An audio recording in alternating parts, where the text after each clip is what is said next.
Dear viewers, Newton drawing tone চ্যানেলের পক্ষ থেকে আমি রশিদ নিউটন আপনাদেরকে সাদর সম্ভাষণ জানাচ্ছি। চিত্রশিল্প এমন একটি শিল্প যেটির মাধ্যমে আমাদের মনের ভাব যেমন প্রকাশিত হয়, তেমনি আমাদের ভাবনাও কিন্তু বিকশিত হয়। অর্থাৎ আমরা যা আমাদের অন্তর্লোকে যে ছবিটি ভাসছে সেটি কিন্তু আমরা ক্যানভাসে অর্থাৎ কাগজের বুকে ফুটিয়ে তোলবার চেষ্টা করি। তো চলুন দেখা যাক আজকে আমাদের আয়োজনের ধারাবাহিকতায় কোন ছবিটি আমরা আঁকতে চলেছি।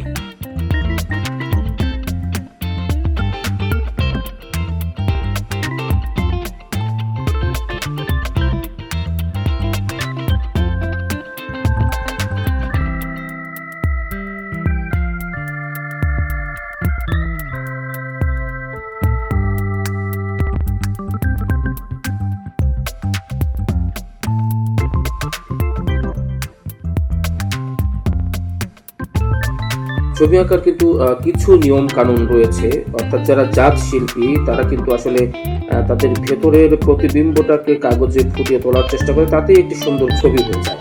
তবে কিছু নিয়ম কানুন কিন্তু রয়েছে, আর্টেরও কিন্তু কিছু গ্রামার রয়েছে। আমরা যেমন ছোটবেলায় অ আ ক খ শিখে কিন্তু আমরা পড়তে শিখেছি, লিখতে শিখেছি, আর্টেরও তেমন কিছু নিয়ম কানুন রয়েছে। আমরা আমাদের ড্রয়িংগুলোর মধ্যে দিয়ে সেই গ্রামারগুলো আপনাদেরকে দেখিয়ে দেবার চেষ্টা করব, শিখিয়ে দেবার চেষ্টা করব, একসঙ্গে শিখবার চেষ্টা করব।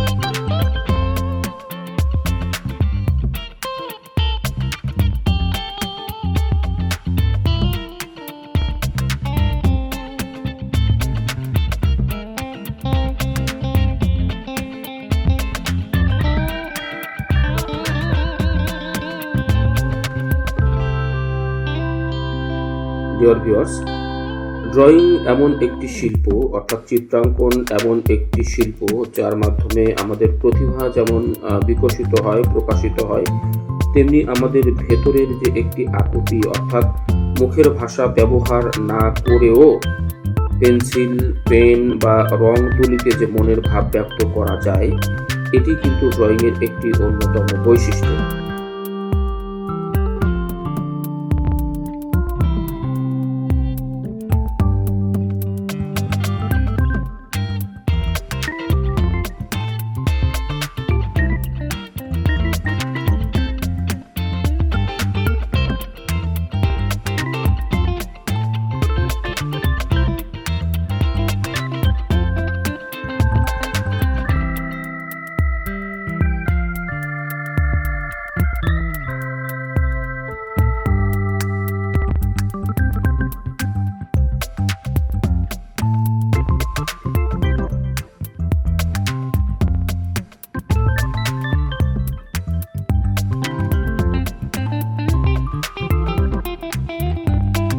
ডিয়ার ভিউয়ার্স, শেষ হয়ে এলো আমাদের আজকের ড্রয়িং।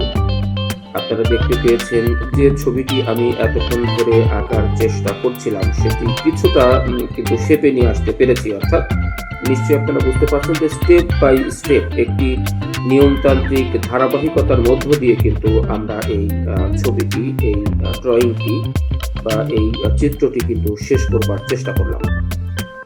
আর্টের মধ্যে কিছু গ্রামার রয়েছে, কিছু নিয়ম কানুন রয়েছে, যেগুলো জানলে আসলে ড্রয়িংটা ভীষণ সহজতর হয়ে ওঠে এবং অত্যন্ত জীবন ঘনিষ্ঠ বা জীবন্ত মনে হয় সেই ড্রয়িংটি। তো আপনাদের কেমন লাগলো জানি না, যদি ভালো লেগে থাকে লাইক কমেন্ট করে আমাকে উৎসাহিত করবেন। সবাইকে অনেক ধন্যবাদ।